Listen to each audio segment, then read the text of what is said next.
안녕하세요. 장공이점사업회 이주영 목사입니다. 장공 알기 9번째 시간입니다. 사진을 먼저 보실까요? 장공이 연설을 하고 있는 모습인데요. 1969년에 장공은 삼성계엄 반대를 위한 범국민 투쟁운동본부의 위원장을 맡게 되었습니다. 그 위원장으로서 민주화운동에 투신한 장공의 모습입니다. 오늘은 장공의 민주화운동에 관해서 살펴보려고 합니다. 장공의 삶과 신학 일부 7장부터 마지막 장까지는 주로 국내외에서 장공의 민주화운동 그리고 인권운동 활동 내용을 담고 있습니다. 7장은 개혁의 불을 들다인데요.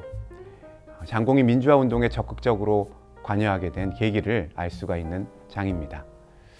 1960년 4.19 혁명이 일어났습니다. 학생들은 3.15 부정선거를 감행한 이승만 정권을 규탄하면서 거리를 가득 메웠습니다. 수유리 산속에서 뒤늦게 그 소식을 들은 장공도 대학 교수단의 시위에 동참하였습니다. 그 결과로 이승만 정권은 물러나고 윤보선 대통령과 장면 총리의 새 정부가 들어서게 되었습니다. 하지만 정치적인 혼란은 계속되었고 이를 틈탄 박정희의 5.16 군사 쿠데타로 결국 정권은 군부에게 넘어가고 말았습니다. 4.19 혁명에서 학생들의 힘을 보았던 군부 정권은 대학을 장악하기 위해서 60세 이상의 총장 또 학장을 강제로 사퇴시켰습니다. 당시 환갑이었던 장공도 학교를 떠나야 했습니다. 강제 퇴직 후에 장공의 생활을 염려하였던 제자와 또 지인들의 요청으로 장공은 설교와 행사에 초청을 받아서 나가기도 하였고 또 신문이나 잡지사 등의 원고 청탁을 받으면서 지냈습니다. 혼란한 시기에 장공은 지식인으로서 다양한 사회적인 활동을 하게 되었죠. 그러던 1962년 어느 날에 대한일보 사장이 장공을 찾아와서 논설위원직을 수락해달라고 부탁하였습니다. 신문사의 생명인 그 사설이 제 역할을 하지 못하는 현실 속에서 빛과 소금의 역할을 해달라는 요청이었습니다. 장공은 대한일보가 정부에 의해서 폐간되기까지 10년간 논설위원을 하였습니다. 장공은 또 정권의 언론 탄압을 완화하기 위해서 조직하였던 한국신문윤리위원회라는 자치기관에서 종교계 위원으로 활동하였습니다. 위원으로 활동하면서 1965년 신문의 날 기념 행사 강연에서 장공은 언론은 자유와 정의를 위한 횃불이 되어야 하고 그런 의미에서 기자는 예언자의 역할을 해야 한다고 요청하였습니다. 명망 있는 기독교계의 인사였던 장공은 군사정부가 국민의 지지를 받기 위해서 만들었던 재건 국민운동에도 참여하게 되었습니다. 지인의 요청으로 마지못해서 부의장직을 맡았지만 장공은 비록 관제단체일지라도 국민의 뜻을 모으고 전달하는 통로 역할을 할 수 있도록 힘썼습니다. 하지만 각 지방을 순회하면서 의견을 모아서 애써 작성한 보고서가 무시되어 버리고 또 시작과 다르게 군대식으로 조직이 바뀌는 것을 보고 장공은 더 이상 참여하지 않았습니다. 1965년 박정희는 미국의 요청에 따라서 월남에 한국군을 파병했습니다. 또한 한국과 일본을 묶어서 소련, 중국, 북한과 대치하려고 하는 미국의 뜻에 따라서 또 졸속으로 일본과 외교 관계를 맺으려 하였습니다. 이에 학원과 민간에서는 날마다 굴욕 외교 반대 투쟁이 일어났습니다. 장공도 이 무렵부터 본격적으로 현장에 나서기 시작했습니다. 1965년 7월 1일 영락교회에서 교파를 초월한 100여 명의 목회자들이 모여서 한일 국교 정상화 반대를 위한 운동을 시작하였습니다. 성명서와 또 공개 서한을 작성하고 영락교회에서 국가를 위한 기도회를 개최하기로 하였습니다. 수천 명이 모인 기도회에서 장공은 한경직과 함께 연사로 서서 반대운동에 적극 참여하였습니다. 어수선한 전국 속에서 학교와 교단에서 장공의 역할도 점점 커졌습니다. 1965년 한국신학대학은 장공을 명예학장으로 추대하였고요. 9월 기독교 장로회 총회는 총회 50주년을 맞이하여서 장공을 총회장으로 추대하였습니다. 이듬해엔 한신학원 이사장을 맡으면서 장공은 분주한 시간을 보내게 되었습니다. 또 장공은 1967년 2월 정일영, 김상돈, 장준하, 박형규, 김옥선 등 기독교 지도자들과 함께 염광회, 소금과 빛이라는 뜻이죠. 염광회를 조직하였습니다. 혼란한 현실을 극복하고 또 나라와 민족을 구할 길은 신앙에 기초한 사회 참여라고 생각했기 때문입니다. 그러던 1969년, 아까 처음 시작할 때 사진에서 함께 살펴본 내용인데요. 박정희 정권은 영구 집권을 도모하기 위해서 삼선 개헌을 추진하였습니다. 하지만 정권의 압력 때문에 지식인과 언론은 재구시를 하지 못하였죠. 장공은 당시 기독교 사상의 주관이었던 제자 박형규를 찾아가서 잡지를 통해 개헌 반대 운동을 하라고 요청하였습니다. 박형규는 스승의 요청에 응답하여서 개헌 반대 운동을 벌여나갔고 장공 역시 인터뷰로 동참하였습니다. 당시 신문을 찾아보니 기독교 사상 7월호에 삼선 개헌에 반대하는 특집 기사들이 게재된 것을 뒤늦게 확인하였던 정부에서는 각 부대에 배포된 잡지를 회수해서 폐기 처분했다는 기사가 있었습니다. 개헌 반대 운동이 거세지면서 삼선 개헌 반대 범국민투쟁위원회가 결성되었습니다. 어느 날 초대 민선 서울시장을 지냈던 김상돈이 찾아와서 장공을 준비위원회가 열리는 종로회관으로 무작정 데려갔습니다. 그곳에서는 장준하, 윤길중, 이철승, 또 송원영 등이 공천위원으로 선출되었고요. 장공을 의장으로 선출하였습니다.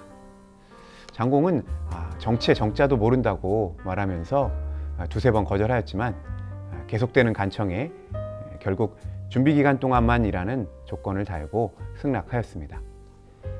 하지만 장공은 이 위원회가 조직된 후에도 정권 앞에서 약점이 될까봐 위원장을 사퇴하지 못하고 끝까지 역할을 감당하였습니다. 장공은 자신이 정치나 사회적 감투에 야심이 없는 종교인이었기 때문에 위원장에 뽑힌 것이라고 생각하고 그 주어진 역할을 충실히 감당하였습니다. 이후 장공은 민주화 운동을 본업처럼 하게 되었고요. 장공에 대한 정부 기관의 감시도 심해지게 되었습니다. 대규모 반대 운동에도 불구하고 결국 삼선 개헌안은 국회에서 날치기로 통과되었고 또 부정과 조작으로 점철된 국민 투표도 통과하자 개헌 반대 투쟁위원회는 해산할 수밖에 없었습니다. 장공은 앞으로 각자의 자리에서 민주화를 위한 계몽운동에 힘쓸 것을 요청하고 위원장 자리를 물러났습니다. 보수적인 기독교인들은 교회 정치 참여를 못마땅히 하면서 장공을 비난하였습니다. 그때마다 장공은 정치에 관여하지 않고는 살 수 없다는 말과 또 정부 정책대로만 따르는 행태는 정치 관여가 아니냐며 항변하였습니다. 이후 장공은 제3일이라는 월간지를 내고 교회 사회와 또 국민의 민주화를 위한 계몽운동에 힘썼습니다. 여기 그 창간호가 있는데요. 제3일 발간사에는 다음과 같이 기록되어 있습니다. 예수에게는 이 제3일이 있었다. 그의 생명은 다시 살아 무덤을 헤치고 영혼에 장렬한다. 제3일, 그것은 오늘의 역사에서 의인이 가진 특권, 역사의 희망은 이 제3일에서 동튼다. 이 날이 없이 기독교는 없다. 이 날이 없이 새 역사도 없다. 장공은 1971년 제7대 대통령 선거를 앞두고 결성되었던 민주수호 국민협의회에 이병민, 천관우, 또 함석헌, 지학순 등과 함께 대표위원으로 선정되었습니다. 공정선거와 민주주의 회복을 위한 결의문을 발표하였습니다. 하지만 박정희는 온갖 불법 수단을 써서 대통령으로 당선되었고, 당선 후 1971년 12월에는 국가 비상사태를 선포하였습니다. 장공은 가택 연금되었습니다. 72년에는 비상계엄령을 선포하고 유신헌법을 의결하였습니다. 학생들은 독재에 대항하여서 반정부 선언을 이어갔고, 한국신학대학도 투쟁에 들어가 학생 또 교수 학장이 삭발하기도 하였습니다. 1973년 장공을 포함하여 백낙준, 함석헌, 김수한, 한경직 등 기독교계와 사회 재야원로 15인이 민주개헌 건의와 또 박정희와의 직접 면담을 요청하였지만 받아들여지지 않았습니다. 1974년에는 긴급조치령이 다시 발동되어서 장공은 또 가택연금되었습니다.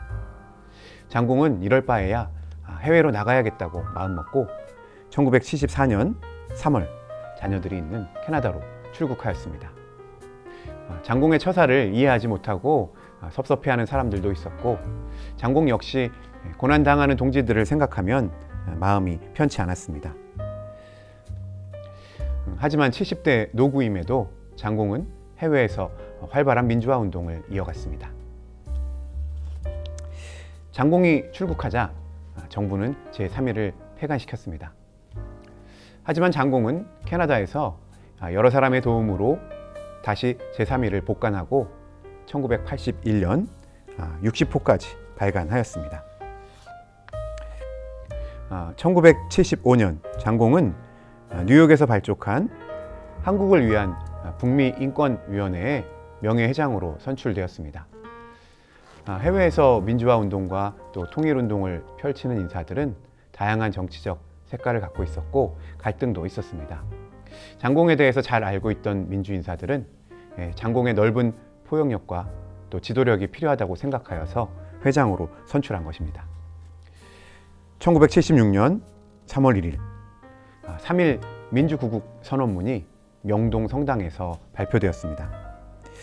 국내에서 민주화 운동을 하면서 특히 근로여성 지도에 앞장섰던 제자 이우정이 선언문을 낭독하여서 구속되었고, 또 윤보선, 함석헌, 김대중, 문익환 등도 연행되었다는 보고가 들어왔습니다. 장공은 캐나다에서 다른 지역의 민주인사들과 함께 성명서를 발표하고 구국선언을 지지해 줄 것을 호소하였습니다. 하지만 수감된 동지들이 정부 전복죄로 다루어지고 있다는 기급한 소식을 듣고 장공은 급히 워싱턴으로 가서 프레이저 의원을 만났습니다. 프레이저 의원과 만남 후 다음 날 프레이저 의원의 발제 연설과 함께 선언문이 영문으로 번역되어 발표되었고, 뉴욕타임즈, 워싱턴 포스트 등 여러 보도기관에서 크게 다루면서 한국의 억압적인 정치 현실이 크게 알려지게 되었습니다. 장공은 북미뿐만 아니라 일본, 독일, 스위스 등 세계를 두루 다니며 활동하였습니다. 신앙인, 비신앙인, 성직자, 평신도 모두를 아우르며 한국의 민주화와 통일을 위해서 열심히 활동하였습니다. 장공이 한 강연회에서 강의한 내용 중 일부입니다. 지금 한국민은 강도당하고 피투성이 되어 길가에 쓰러진 죽어가는 형편에 있습니다. 독재자는 국민을 이웃으로 대하는 것이 아니라 소유 재산이나 원수로 대하는 것입니다. 인간을 비인간화하기 전에는 독재할 수 없기 때문입니다. 그러므로 독재자에게는 이웃이 없습니다. 1980년 장공은 전두환의 쿠데타와 5.18 광주 민중항쟁 사건과 관련하여 미국 정부를 상대로 데모를 하고 또 추모 예배에 참여하였고, 김대중의 수감과 사형 선고에 반대하여서 민주동지들과 함께 구명운동을 펼치기도 했습니다. 또한 사무차 캐나다 연합교회 본부에 방문하였던 기장총회 박재봉 총무를 만나서는 기장이 한국 역사의 소망이 될 것을 당부하기도 하였습니다. 내란음모 사건으로 사형 선고를 받은 김대중이 석방되고 미국으로 망명했을 때 장공은 83세의 몸으로 워싱턴 공항에 직접 나아가 김대중을 마중하였습니다. 장공은 밤늦게까지 김대중과 이야기를 나누며 그를 정치적 예언자라고 평가하였습니다. 그리고 김대중이 속히 귀국하여서 국민 민주화 운동에 앞장서기를 원하면서 장공 자신도 귀국을 결심하였습니다. 고난받는 동지와 후배들에 대한 미안함으로 마지막 여생은 이들과 함께 고난받기로 결심한 것입니다. 1983년 9월 20일 장공은 10여 년의 해외 생활을 마치고 귀국하였습니다. 장공은 귀국 후에도 교회와 또 제자들의 요청으로 설교와 강연 등으로 바쁘게 보냈습니다. 1985년 1월 7일 장공은 김재준, 함석헌, 지학순 등 재야 인사 22명과 함께 시국의 중대한 문제를 상의하는 재야 간담회를 조직하고 민주화 운동과 인권 운동을 촉진하기 위하여 힘을 쏟았습니다.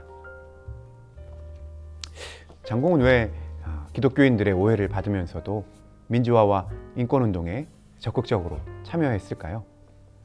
장공은 인간의 존엄을 하나님으로부터 찾았습니다. 인권을 신권으로 이해하였습니다. 그러므로 인권을 유린하는 군사 정권의 만행은 하나님을 유린하고 모독하는 셈이었죠. 장공은 이러한 인간 이해를 바탕으로 인권 운동에 적극적으로 참여한 것입니다. 그리고 교회가 역사적 책임을 가지고 세상을 변화시키기를 바랬습니다. 교회와 역사, 자연이 하나가 되는 전우주적 사랑의 공동체를 소망하였습니다. 1987년 1월 17일 장공은 함석헌과 함께 새해머리에 국민에게 드리는 글을 썼습니다. 그리고 그날 오후 장공은 하늘의 부르심을 받았습니다. 1987년은 6월 항쟁 그리고 평화적 정권 교체를 약속하는 6.29 선언이 울려 퍼진 해였습니다. 장공의 죽음과 유언 같은 글은 미래를 이끄는 기폭제가 된 셈이었습니다. 이후 2002년 12월 27일 장공은 민주화 운동과 한국교회 신학 발전에 이바지한 점을 인정받아서 국민훈장 무궁화장을 추서받았습니다. 이것으로 장공 알기를 마무리하겠습니다. 지금까지 장공의 삶과 신학 일부의 내용을 중심으로 장공 삶의 큰 줄거리를 간략히 살펴보았습니다. 장공의 삶과 신학을 구입하시면 더 상세한 내용을 살펴보실 수 있습니다. 여러분 유튜브 구독과 또 좋아요 그리고 사업회 후원도 다시 한번 부탁드립니다. 지금까지 장공 삶의 넓은 숲을 살펴보았으니 이제는 숲의 나무들을 한 그루씩 또 살펴보아야겠죠. 장공 알기 시즌2를 기대해 주시고 또 장공 웹진을 준비하고 있으니 여기에도 많은 관심 부탁드립니다. 감사합니다.